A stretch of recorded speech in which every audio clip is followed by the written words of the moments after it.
अर्धवार्षिक परीक्षा 2023-24 कक्षा 9th के लिए विज्ञान का जो पेपर है वो आ चुका है और इस वीडियो में पूरा पेपर है वो मैं आपको बताने वाला हूँ। तो साथ ही साथ आपसे रिक्वेस्ट भी होगी, चैनल पे अगर आप नए हैं तो प्लीज़ चैनल को सब्सक्राइब जरूर कर लेना, ताकि आपको 9th क्लास के जो भी अर्धवार्षिक परीक्षाओं के पेपर होने वाले हैं वो सारे आपको यहाँ पे मिल जाएंगे सॉल्यूशन के साथ में। तो चलिए दोस्तों, वीडियो स्टार्ट करते हैं।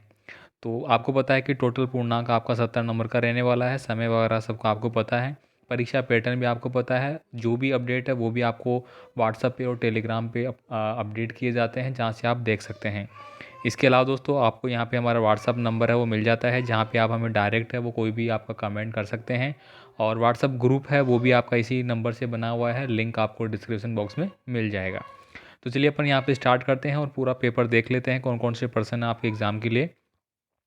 पहला प्रश्न आप देखेंगे यहाँ पे, किसी ठोस से सीधे गैस अवस्था प्राप्त करने वाले पदार्थ का जो गुण है उसको अपन क्या बोलते हैं। तो चार ऑप्शन आपको दिए गए हैं। तो यहाँ पे देखिए, ऊर्ध्वपातन, संघनन, गलन या फिर वाष्पन।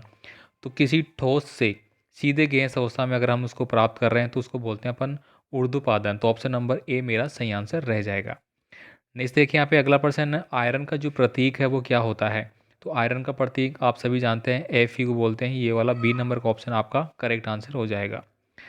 नेक्स्ट देखिए, यहाँ पे अगला प्रश्न है, पादप में फ्लोएम उत्तक का जो कार्य है वो किसके द्वारा किया जाता है। जल संवन के द्वारा, खनिज लवण संवन के द्वारा, खाद संवन या वायु संवन।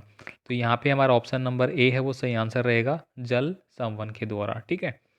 नेक्स्ट देखिए, यहाँ पे अगला प्रश्नों की बात करता हूँ, पदार्थ की वह अवस्था कौन सी है जिसमें आकार व आयतन निश्चित होते हैं। मतलब आकार भी पता है कि इसका इतना बाई इतना आकार है, और उसका आयतन भी हमें पता है कि इसका टोटल आयतन वॉल्यूम है वो कितना है। ठीक है। तो यहाँ पे मैं पेपर की बात करूँ तो ये आपको इंग्लिश और हिंदी दोनों लैंग्वेज में मिल जाता है। तो जो इंग्लिश मीडियम के स्टूडेंट हैं उनके लिए भी यहाँ पे मिल जाएगा मोस्टली पेपर। बाकी आप समझ सकते हैं इन प्रश्नों को। तो यहाँ पे मैं बात करूँगा एक ऐसी कौन सी अवस्था होगी। तो यहाँ पे देखिए, कह रहा है ठोस अवस्था, द्रव अवस्था, गैस या फिर ठोस द्रव।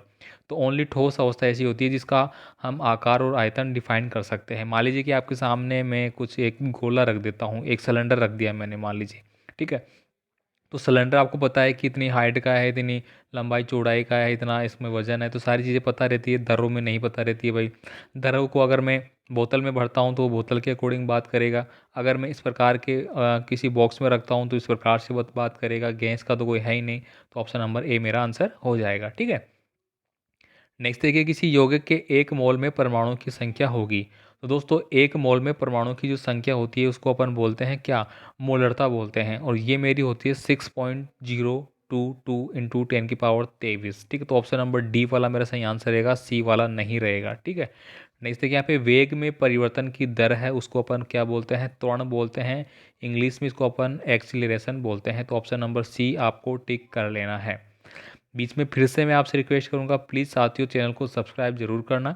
और आप सभी का बहुत बहुत धन्यवाद कि आप जो भी कैंडिडेट ने पहले मुझे फॉलो कर रखा है, उनकी वजह से ही हमारे चैनल पे 100 के सब्सक्राइब कंप्लीट हो पाए हैं, जिसकी वजह से हमें सिल्वर बटन है वो मिल चुका है। इसका वीडियो मैंने मतलब अपलोड कर दिया है, क्या कुछ उसमें मिला है मुझे। ठीक है। तो वो भी आप चैनल पर देख सकते हैं। यहाँ पे मैं बात कर रहा था, अगला प्रश्न था, 4n और 3n के दो बल एक वस्तु पर विपरीत दिशा में कार्यरत है, कण पर बल का परिणाम क्या होगा। मान लीजिए एक 4n तो इधर जा रहा है, यहाँ पे कुछ रखिए, यहाँ पे 3n जा रहा है। तो यहाँ पे इस प्रश्न का आंसर आपको टिक करना है कि इसमें 5n होगा या फिर 7n होगा। ठीक है। नेक्स्ट देखिए, यहाँ पे ध्वनि की चाल किस में अधिकतम होती है। देखिए, यहाँ पे मैं बात करता हूँ ध्वनि है, उसकी चाल सबसे ज़्यादा किस में होती है। देखिए, हवा में ध्वनि की चाल है वो इतनी ज़्यादा नहीं रहती है। मान लीजिए कि आपने किसी चीज़ को बनाया, आंधी तूफान, बहुत तेज़ी से हवा आ रही है, तो उसकी जो हवा से क्या होगी, आपकी आवाज़ है वो दब सकती है। निर्वात में तो दोस्तों कोई माध्यम ही नहीं है, तो फिर क्या होगा कि मेरी आवाज़ आगे बढ़ेगी ही नहीं है, सीधी सी बात हो। तो ये वैसे ही नहीं हो सकता। अब यहाँ पे दो ऑप्शन बच जाते हैं, लोहा, आयरन या पानी। तो पानी में भी मेरी आवाज़ ज़्यादा दूर तक नहीं जाएगी, जबकि लोहा, स्टील का कोई चीज़ आप देखना कहीं पे बजती है, फटती, कितनी तेज़ी से उसकी आवाज़ है वो दूर तक जाती है। तो ऑप्शन नंबर बी हम इसमें भर लेंगे। ठीक है। अब यहाँ पे देखिए, फिल इन द ब्लैंक आपके आ जाते हैं। यहाँ पे जल का क्वथनांक होता है दो दोस्तों, जल का क्वथनांक पूछक है। एक होता है आपका मेल्टिंग पॉइंट, एक होता है जमाव बिंदु। क्वथनांक को अपन क्या बोलते हैं, देखिए boiling point of the water, यानी कि वाटर उबलना कौन से टेम्परेचर पे शुरू हो जाता है, तो यहाँ पे 100 डिग्री सेल्सियस आप इसको भरेंगे। ठीक है। नेक्स्ट देखिए अवगाद्रो संख्या का मान कितना है, तो वही हो जाएगा आपका ये वाला जो अभी हमने लिखा था, वही हो जाएगा 6.22 इंटू 10⁻23। ठीक है। नेक्स्ट देखिए यहाँ पे कोशिका का बिजली ग्रह किसे कहते हैं, तो माइट्रोकांडिया को, माइट्रोकांडिया। ठीक है, माइट्रोकांडिया को हम कोशिका का बिजली ग्रह बोलते हैं। ये पर्सन 9th क्लास का फेवरेट है विज्ञान का। अब फेवरेट क्यों बोल रहा हूँ मैं, क्योंकि ये भाई अर्धवार्षिक ले लो, वार्षिक ले लो, टेस्ट ले लो, कुछ भी ले लो, सब में फंसता है, सब में एग्जामिनेशन इसको डालता है, तो रट लेना भाई। अब यहाँ पे मैं अगली बात करूँगा, वस्तु की प्रारंभिक व अंतिम स्थिति के बीच की न्यूनतम दूरी को, जो वस्तु है उसको हम क्या कहते हैं, तो उसको अपन बोलते हैं विस्थापन। क्या बोलेंगे भाई, विस्थापन। ठीक है, यहाँ पे तो विस्थापन बोलेंगे अपन इस चीज़ को। ठीक है। नेक्स्ट देखिए मनुष्य की सर्वथा परास तक की आवर्ती ध्वनि क्या है, the frequency of should that can be head by human range from, यानी ह्यूमन का मतलब क्या है, मनुष्य के द्वारा सुनी जाने वाली जो ध्वनि तरंगे है, जो फ्रीक्वेंसी है, ठीक है, वो कितनी होगी। ठीक है, तो यहाँ पे आप इसको भरेंगे भाई 20 से लेके कितना होता है, 20 के तक होती है। ठीक है, ये आप यहाँ पे लिख देना है 20 से 20 के तक। ठीक है। आगे देखता हूँ मैं, अगले प्रश्न आपके आते हैं जो कि आपके सत्य असत्य पे बेस पे है। पहला प्रश्न है यहाँ पे, सभी वस्तुओं का द्रव्यमान होता है तथा ये कुछ स्थान घेरते हैं। बिल्कुल।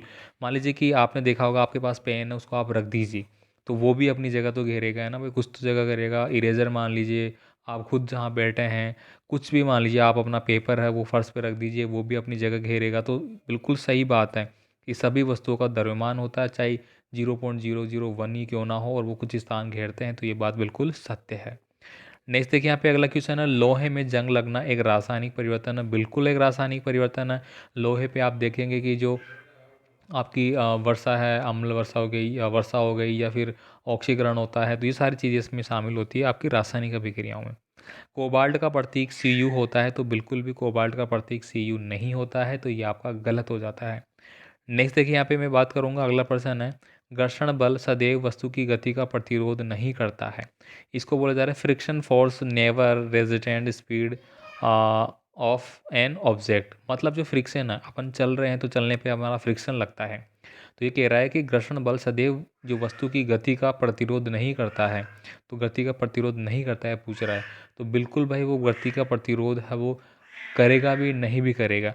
अगर फ्रिक्शन लेस है तो वो गति का प्रतिरोध कभी भी नहीं करता है, लेकिन अगर फ्रिक्शन लग रहा है तो उसको रोकने की कोशिश करता है, तभी हम उस चीज़ जगह पे टिक पाते हैं।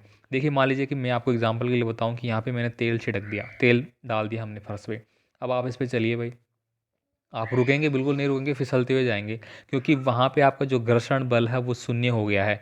मतलब जो घर्षण बल है वो जीरो है ही नहीं है, तो आपकी गति को रोकेगा नहीं, वो गति का प्रतिरोध नहीं करेगा। नहीं करेगा ना, कब, जब घर्षण बल सदैव वस्तु का जीरो हो। ठीक है। तो अगर मैं यहाँ पे कुछ भी नहीं डाल रहा, तो आप पैरों को घिसते हुए चलेंगे, तो रुकेंगे या नहीं रुकेंगे, आप चल नहीं पाएंगे, तो वो गति का विरोध कर रहा है। तो आप इस चीज़ को समझ गए होंगे। उच्च रक्तचाप का कारण अधिक वजन होना तथा व्यायाम न करना है, तो ये बिल्कुल गलत बात है भाई। ऐसी कोई भी ज़रूरी नहीं है कि आपका जो रक्तचाप है, आपका जो हाई प्रेशर है, ब्लड प्रेशर है, वो आपका वजन ज़्यादा होगा तो ही होगा, या फिर आप व्यायाम नहीं कर रहे, तो आप मान लीजिए कठिन मेहनत कर रहे हैं, खेत में काम कर रहे हैं, जरूरी कि आप व्यायाम नहीं कर रहे लेकिन कठिन मेहनत कर रहे हैं, फिर भी आपका कई बार देखा होगा किसानों का भी हाई प्रेशर तो हो ही जाता है। तो ये इस बात पे डिपेंड नहीं करता, ये आपके खान पान पे डिपेंड करता है। अब आगे देखिए यहाँ पे 4 नंबर का प्रश्न, अति लघुतात्मक। यहाँ पे आपको 5-6 प्रश्न मिलेंगे टोटल, इस प्रकार से आपके लगभग 43-45 प्रश्न आपके बनेंगे। यहाँ पे देखिए BEC का पूरा नाम है वो आपको लिखना है, द्रव्यमान संरक्षण का नियम आपको बताना है, बहुत इंपॉर्टेंट है भाई, ये फेवरेट है, ये भी रट लेना भाई। ठीक है। अणु एवं परमाणु में दो अंतर बताने। देखिए अणु और परमाणु के बारे में आप जानते हैं, अणु क्या होता है, कितनी साइज होती है, परमाणु क्या होता है, क्या नहीं होता है। न्यूटन के प्रथम नियम को किस नाम से जाना जाता है, तो आपने पढ़ा होगा जड़त्व का नियम। ठीक है। न्यूटन के 3 नियम दिए थे भाई, जड़त्व का नियम, ठीक है, फिर दिया था आपका कौन सा, एक क्रिया प्रतिक्रिया का नियम दिया था, और एक कौन सा दिया था भाई, आप नाम बताएंगे मुझे, कमेंट करेंगे भाई, मेरे माइंड में नहीं आ रहा, 3 उन्होंने बताया था। ठीक है। तो जो पहला है जड़त्व का नियम, उसका मतलब क्या पढ़ा था आपने, कोई वस्तु अपनी जगह से तब तक नहीं खिसकेगी जब तक उस पर भारी फोर्स नहीं डाला जाएगा। सीधी सी बात है, अगर कोई चीज़ पड़ी है तो वो पड़ी ही रहेगी ज़िंदगी भर, उस पर जब तक फोर्स नहीं लगेगा किसी प्रकार का भी। ये होता है जड़त्व का नियम। क्रिया प्रतिक्रिया का नियम रॉकेट वगैरह में लागू होता ही है। बाकी एक नियम थोड़ा सा माइंड से स्लिप हो रहा है, आप कमेंट कर देना भाई। किसी वस्तु की गतिज ऊर्जा के व्यंजन को लिखो। गतिज ऊर्जा क्या होता है? 1/2 kAv²। ठीक है। Kinetic energy, sorry kinetic energy इसको अपन बोलते हैं, काइनेटिक एनर्जी बोलते हैं 1/2 v² कुछ इस प्रकार से होता है। ठीक है। यहाँ पे देखिए लघुतात्मक प्रश्न आपके आता है मिश्रण में, यौगिक में आपको अंतर बताना है इन दोनों में। टिंडल प्रभाव भाई फेवरेट पर्सन है भाई, फिर से बता रहा हूँ। लाइसोसोम को आत्मघाती की थैली क्यों कहते हैं? फेवरेट जरूर आएगा, चाहे ऑब्जेक्टिव में आए, चाहे सत्य सत्य में आए, चाहे खालिस्तान रिक्त स्थान में आए, चाहे यहाँ पे आएगा भाई। इसके बाद देखिए न्यूमेरिकल आपको मिल जाएगा। संयोजी उत्तक क्यों क्या होते हैं, उनके कार्य आपको बताने होंगे। कोई व्यक्ति 100 वाट का बल्ब प्रतिदिन 10 घंटे जलाता है। देखिए 100 वाट का बल्ब है, ठीक है, और प्रतिदिन 10 घंटे जला रहा है वो। ठीक है। तो 10 घंटे जला रहा है, मतलब 100 को मैंने 10 से गुणा किया तो कितना आ गया? 1000। मतलब एक दिन में उसकी 1 यूनिट बन गई भाई। 1000 में 1 यूनिट बनती है आपकी, ये तो आपको पता होगा। अब वो कह रहा है कि 30 दिन में कितनी यूनिट बिजली की खपत हो जाएगी। तो एक दिन में अगर एक हो रही है तो 30 दिन में 30 यूनिट उसकी बन जाएगी 100 वाट के बल्ब से। चलिए आगे बात करते हैं। पादपों में जाइलम व फ्लाइम उत्तक के कार्य बताने होंगे। वृत्तीय गति क्या होती है? चमगादड़ अपना शिकार पकड़ने के लिए पराध्वनि का उपयोग किस प्रकार करते हैं? संक्रामक रोग को फैलने से रोकने के लिए आवश्यक विद्यालय में कौन कौन सी सावधानियां हैं, ये बताई गई होगी आपको।